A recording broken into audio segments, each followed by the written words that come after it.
Hello again, this is the 7th video in the series. In this video, I'm going to show you the deep learning tool in Dragonfly. We will use the same data as the previous video, in other words, the denim data, and I will load it in the same way. You should do the same, import object, denim data.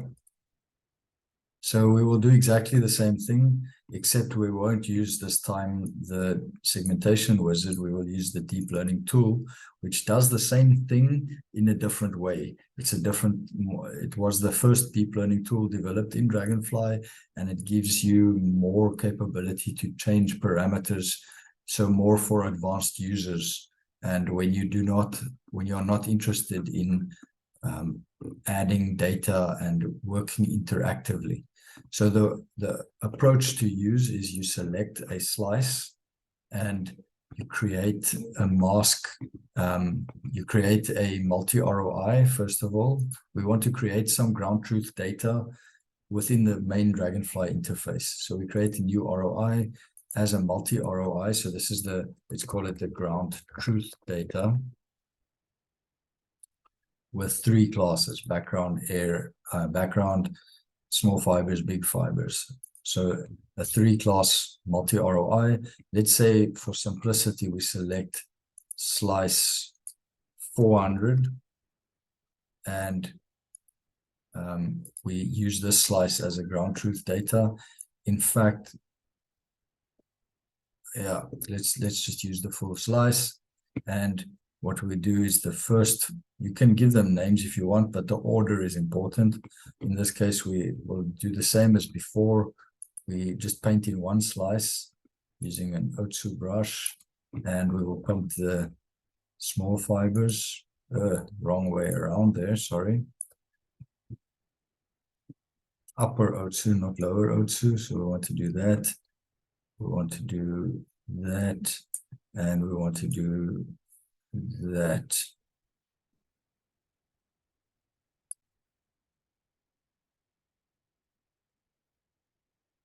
So this is, again, taking a bit of time, but the better you provide data to the model, the stronger the model becomes. So the second class would be the big fibers. And the Otsu brush works quite easily on this data. You don't have to use this. You can use any tools that work for your expertise, how you do your segmentation, usually what you are better at. I'm just quite familiar with this tool already. And you can zoom in.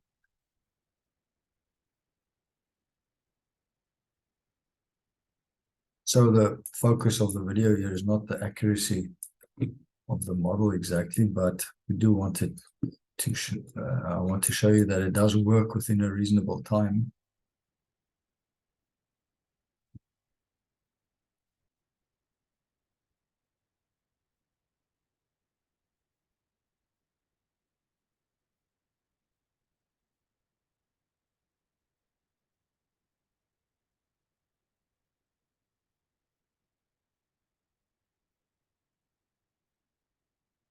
So of course it could be fixed up a lot better than that, but for now that's okay.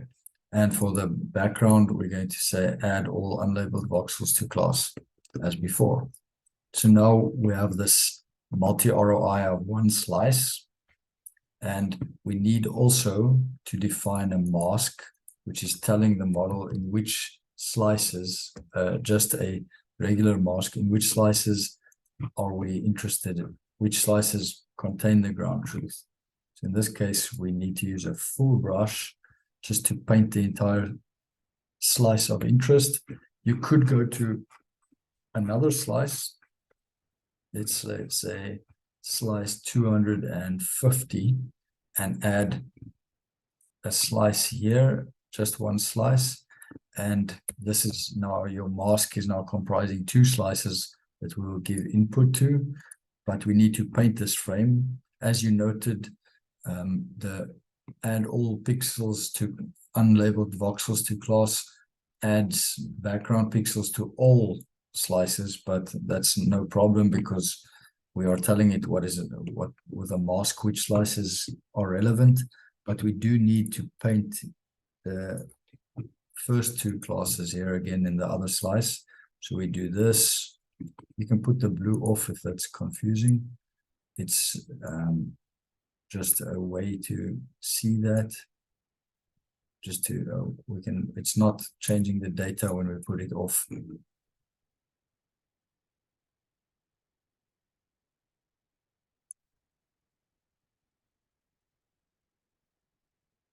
There, I'm not sure if that's big or small fibers. I think it's big fibers. And then we've got the big fibers here. So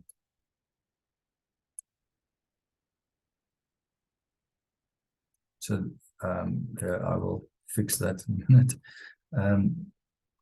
There's some really dense particle, which is good that we can paint that here because outliers in the image data do confuse deep learning models, and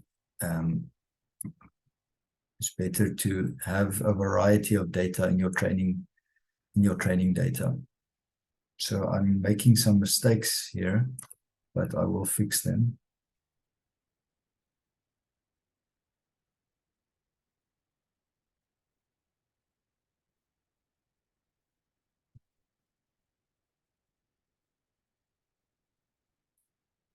Better to do this close up.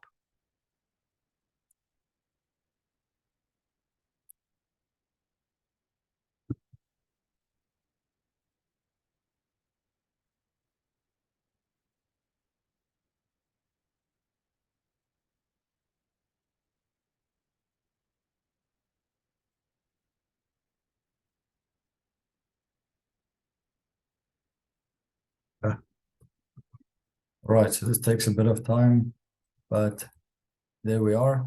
Now we've got that. And again, there are some unlabeled voxels there. So we need to repeat this, add all unlabeled voxels to class so that all pixels can have an assignment.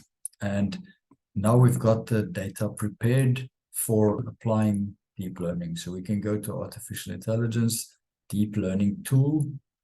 And in this case, we want to create a new model. You can select from a whole list of models. You could have selected from this list also in the segmentation wizard, but here you have to select. And in this case, we are interested not in denoising or super resolution options. And this is also where pre-trained models are available, but I will use here a UNet model for segmentation with 3 classes, 2.5D, which means it uses information from one slice, but considers the slices before and after.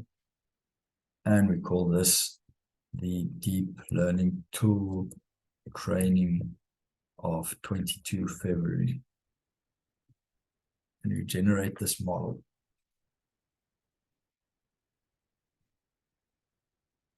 It's generating an empty model at the moment. No training is happening yet. A new window will be generated where we provide the input parameters and change parameters for the particular model. So there's a whole list of all models. This is the one that you want to go to training. If you are an expert user and you want to edit the architecture, this is where you can do that.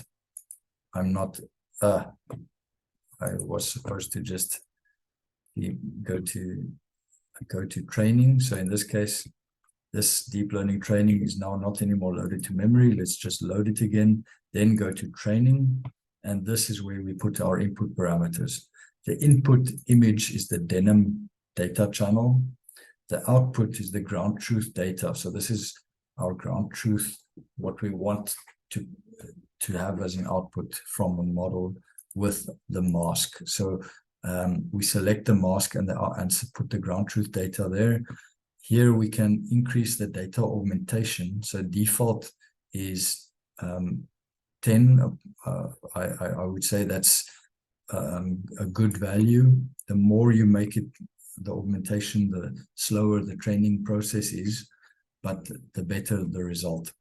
And it's basically creating more ground truth data from the data that you have provided. And there's something that I forgot to do, and that is to have a visual feedback frame. So what we can do is we can scroll to another view, and in the main tab, select a rectangular annotation region. And that makes a region 1, which we can use for, I'm having trouble with getting the visual feedback location. There it is, region 1. And that's everything we need. We can start training. And as you see, similar than in the previous video, we see the training progression occurring, and we can see how well the model works.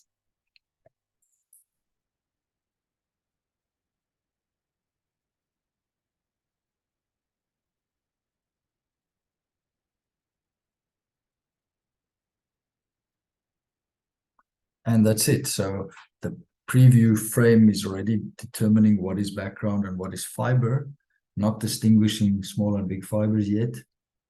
Should do within a couple of epochs. The colors are slightly difficult to distinguish because the purple and red are very similar, but it does start to distinguish the fibers there.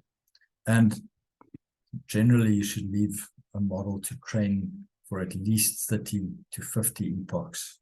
So it will take a bit of time and it will converge, and it works exactly the same as before.